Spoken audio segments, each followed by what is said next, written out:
여러분 안녕하십니까. 강신업 변호사입니다. 고든창이 윤석열 대통령에 대한 사형 구형을 두고 이재명의 자살골이라고 말했습니다. 고든창이 윤석열 대통령에 대한 사형 구형을 두고 이재명의 자살골이라고 말했습니다. 고든창 변호사는 말이죠, 마가 그룹의 핵심이라고 여러분 알고 있죠. 사실은 말이죠, 모스탄이라든가 존 밀스라든가 이런 저번에 국제선거 감시단으로 왔던 분들 뒤에서 또 가장 사령탑 역할을 하는 사람이고요. 뿐만 아니라 트럼프 대통령에 대한 강력한 멘토 역할을 하는 분이죠. 그분이 굉장히 말이죠, 공부도 많이 한 사람이고, 그리고 또 인물도 좋고 여러 가지로 사실상 트럼프 2기에서도 또 중책을 맡지 않겠나 싶은데, 중책을 맡든 맡지 않든 트럼프가 그레이트라고 엄지손가락을 치켜 세울 정도의 사람이니까, 그리고 또 저 사람이 하는 말이 내가 하는 말과 똑같다 이런 말을 할 정도니까 다른 사람들 앞에서 말이죠. 근데 CPAK 같은 데서 그렇게 얘기를 했거든요. 고든창을 일부러 이렇게 세워가지고 그레이트라고 하면서 저 사람이 하는 말이 내 말이다 이렇게 얘기를 한 그 고든창, 그 정도로 대통령한테 인정을 받기가 쉽지 않은데요. 어쨌든 트럼프의 멘토를 하는 사람입니다. 근데 이분이 계속해서 한국의 정치 문제에 대해서 여러 가지 짧은 글도 쓰고 긴 글도 쓰고 트루소셜 등의 X 등에 글을 올려오고 있습니다. 근데 이번에 얘기한 거는 이번에 윤석열 대통령에 대한 사형 구형, 이거야말로 이재명의 자살골이다 라는 얘기입니다. 그만큼 지금 미국에서, 특히 마가 그룹에서 이재명을 바라보는 시선이 굉장히 싸늘하다는 것인데요. 여러분 아시다시피 베네수엘라를 미국이 들어가서 마두로를 잡아오는 그 순간에도 이재명은 심핑하고 셰시하고 있었죠. 이거는 아마 상당히 미국의 상징적인 의미를 던졌을 겁니다.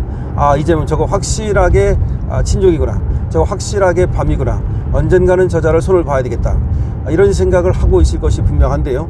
이번에 쿠팡 사태 같은 걸 보면서 확실하게 이제 미국 의원들과 행정부가 이재명에 대해서 지금 경고를 계속해서 날리고 있습니다. 물론 이재명이 중국을 믿고서 뭐 밤이면 어떠냐, 옛날 노무현이 했듯이 또 밤이 좀 하면 어떠냐 라고 또 떠들어댈지 모르겠습니다만은 밤이 뭐 좀 하면 어떠냐, 밤이 하라고 하십시오. 밤이 했을 경우에 지금 이재명이 약어가지고 또 트럼프한테 가서는 트럼프한테 납작 엎드리고, 시진핑에 가서는 또 시진핑에 납작 엎드리고, 마치 자기가 등거리 외교, 실용 외교를 하는 것처럼 그렇게 코스프레를 하고 있는데요. 그러나 그게 통하지 않습니다. 실용 외교, 등거리 외교라고 하는 것은 국제사회에서는 아무 편도 아니라는 뜻이기 때문에 중국에서도 중국 편 아니라고 생각하고, 미국에서도 미국 편 아니라고 생각하고, 오히려 그 폐해가 훨씬 더 클 가능성이 있어요. 이제 과연 미국이 어떻게 이제 한국을 요리할 것인가 하는 건데, 제가 볼 때는 그렇습니다. 하나는 이 한국의 환율이 계속 올라가는 거 있잖아요. 이게 아마 이제 아킬레스건이 될 거예요. 이 한국 올라가는 것을 한국의 환율, 그러니까 원달러 환율 올라가는 거, 그리고 원화가 떨어지는 거를 미국이 방치할 가능성이 높아요. 그러니까 경제적으로 오히려 한국에 압력을 가함으로써 한국 경제가 미국에 의존하도록, 미국의 객에 빌도록, 다시 말하면 통화사업이라든가 이런 것들을 정말 빌면서 요청하도록 할 가능성이 높은데, 오늘 무슨 얘기가 나왔냐면요, 정말 충격적인데, 환율이 지금 이대로 가면 우리 정부 당국에서 나온 얘기예요. 미국의 200억 달러 플러스 알파 주기로 한 거, 이거 이행이 어려울 수도 있다, 이런 얘기를 했어요. 환율 상태가 이대로 고공행진으로 가게 되면 우리가 200억 달러 알파 주기로 한 거, 그 이행이 어려울 수도 있다, 이런 얘기를 한 거야. 아니 그건 뭐 이행이 어렵고 쉽고는 그거는 니들이 알아서 할 바지, 미국이 뭐 그거에 대해서 알아서 할 바는 아니지 않습니까? 그럼 만약에 200억 달러 알파를 주기로 했는데 그걸 안 준다, 소위 이제 그럼 약속을 어기는 거 아닙니까? 이재명 특기가 그거잖아요. 앞에서는 이제 사사 웃으면서 해줄 것처럼 하고 뒤에 돌아서 안 주는 건데, 그러면 언제라도 이제 관세를 때려버릴 수 있다는 것이 이제 관세 협상 아닙니까? 조인트 팩트시트인데, 그 벌써부터 말이죠, 환율이 이대로 가면 뭐 200억 달러 플러스 알파 이행이 어려울 수 있다는 말은 미국한테 상당한 신뢰를 까먹는 거죠. 까먹는 거.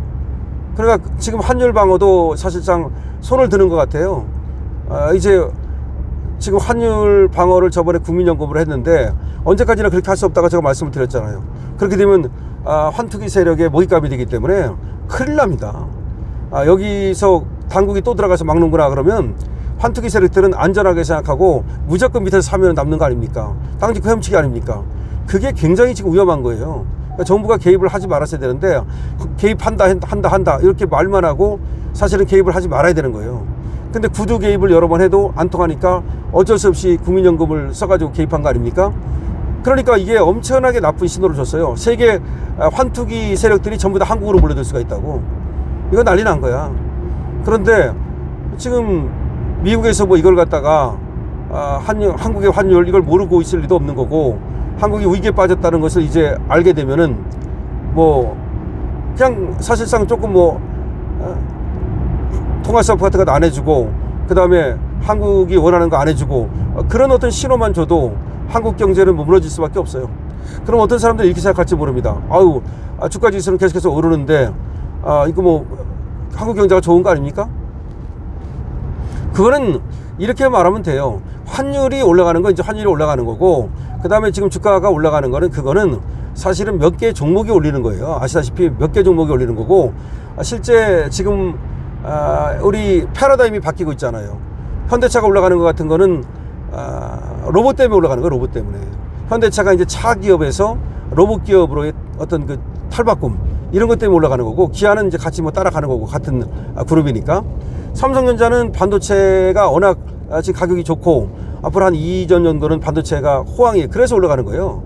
그 다음에 배는 왜 올라가느냐, 미국이 2,000조 군사비로 쓴다 그래서 그것 때문에 올라가는 거예요. 또 다 이유가 있어요.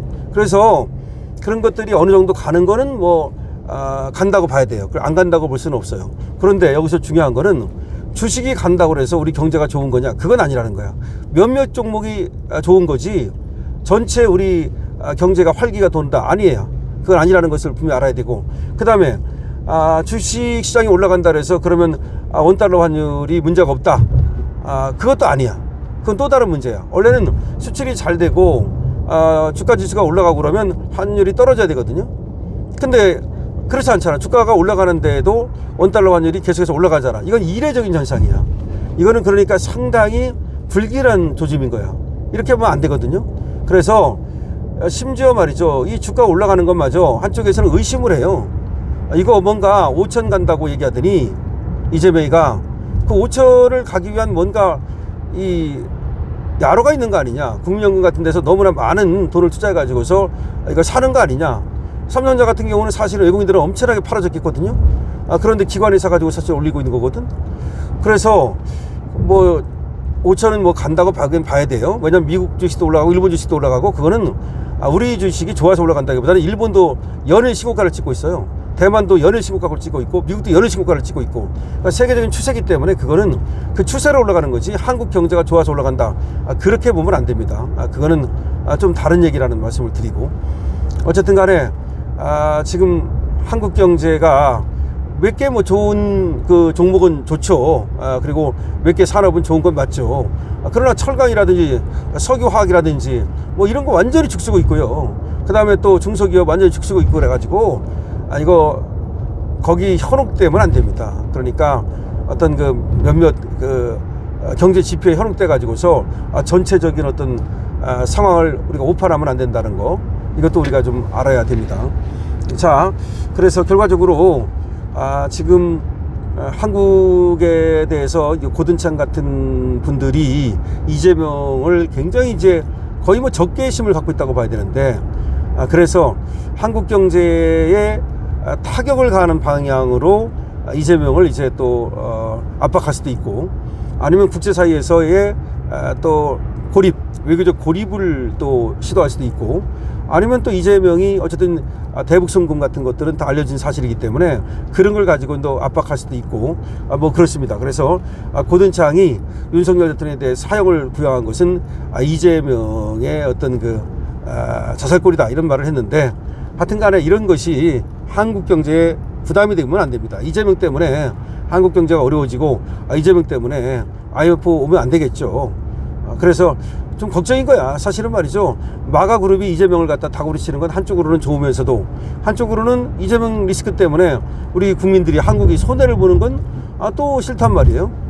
참 이거 어느 장단에 지금 춤을 춰야 될지 모르겠습니다만 어쨌든 중요한 거는 이재명 정권을 타도하는 게 중요하다. 그러니까 국힘에서는 뭐 다른 거 다 그만두고 지선이고 뭐고 다 그만두고 한동훈을 쫓아내는 게 중요한 거고, 그러니까 우리나라에서는 뭐 경제고 뭐고 일단은 좀 뒤로 돌리고 이재명 정권을 타도하는 게 중요하다. 이렇게 뭐 얘기할 수밖에 없겠죠. 자, 고든창이 지금 미국의 마가 그룹의 핵심적인 인사가 이재명에 대해서 자살골을 넣었다고 질타했습니다. 여러분 어떻게 생각하십니까? 강신업 TV입니다. 강신업 TV에 대해서 좋아요, 구독을 부탁드립니다.